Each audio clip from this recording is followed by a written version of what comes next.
Thank you very much for allowing me to speak in favor of Bill 112-36. It was very emotional process for me to come here. I'm not really sure I can finish. Anyway, on April 4, 2012, about 7:30 in the morning, I brought my very healthy 24-year-old son, Matthew, to the clinic, SDA clinic, for a comprehensive dental procedure under general anesthesia. In less than 45 minutes, he was dead on the operating table from a cardiac arrest. He was resuscitated, transported to GMH, and months later, on August 5th, he was discharged, bedridden, with a tracheostomy from which he was to breathe from his neck, a feeding tube, and a catheter. I took care of him for 8 years and 2 months with only my husband as the after-work, self-mandated part-time caregiver until my son passed away 1 year ago, June 9, 2020.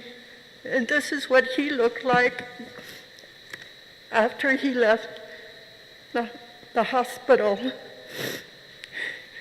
Frankly, Senators, the thought of suing anyone was far from my plan of action. All the time he was hospitalized, and while I was at home, my priority was to be there for his comfort and reassurance that I, his mother, was there for him. You see, Matthew was not just a blind person.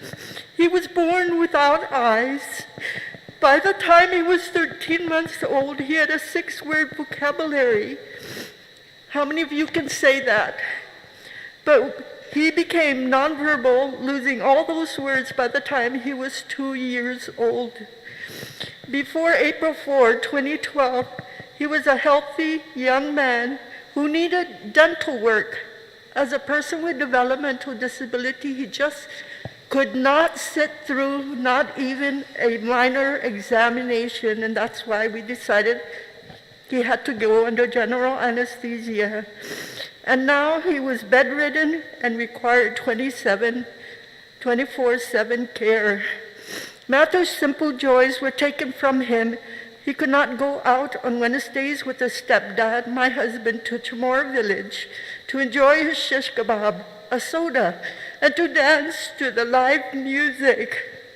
He couldn't go to McDonald's with us, and he definitely could not enjoy the simple pleasure of going outside to swing for hours as he listened to Chamorro music from his favorite radio station, 102.9. So what happened? First of all, I do not for 1 second imply that the physicians at SDA intentionally caused the injuries to my son. No, they didn't. I know that. They were good people.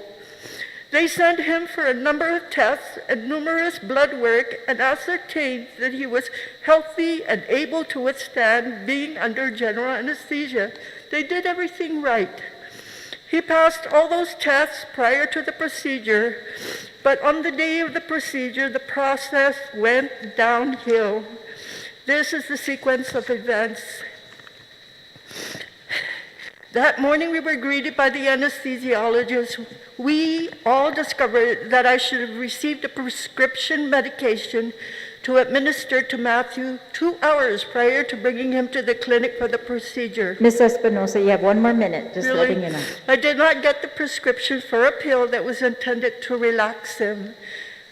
The other mistake was, and we found this out later when he was at GMH, she noticed that the level was going down, and she told us later that somebody must have accidentally dislodged the oxygen tube. Don't you think that that's worthy of getting a lawyer to represent you, and for what? Not for money. What I had to go through required specific skill set from a nurse to teach me how to clean his feeding tube, not to freak out when there's oozing out with secretion, how to clean the trachea properly, how to learn how to use all the machines to manage the time schedule and to do all of this.